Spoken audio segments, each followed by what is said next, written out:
Après une rentrée focalisée sur l'éducation et l'écologie, Emmanuel Macron se recentre sur la sécurité.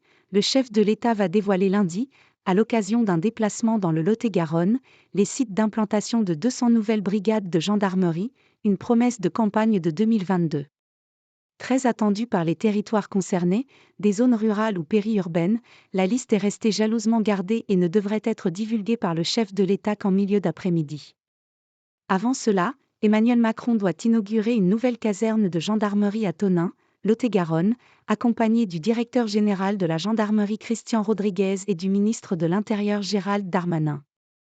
Au final, il y aura entre 1 et 3 ou 4 brigades par département, en métropole et dans les Outre-mer, a expliqué l'Élysée.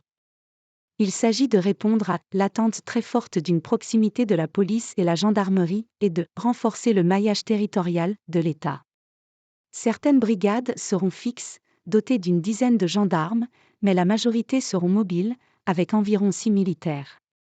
Elles se déplaceront en camion entre les différentes communes des territoires les plus enclavés de leur département.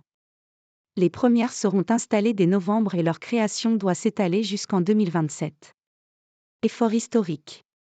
C'est un effort historique, a souligné la présidence. Plus de 500 brigades ont été supprimées entre 2007 et 2016. Ce déplacement présidentiel intervient alors que la sécurité reste l'une des priorités des Français, encore marquée par les émeutes urbaines consécutives à la mort du jeune Naël fin juin. Mais la réponse immense, promise par Emmanuel Macron après ces violences, se fait encore attendre. Plusieurs mesures doivent être présentées le 9 octobre lors du comité interministériel des villes.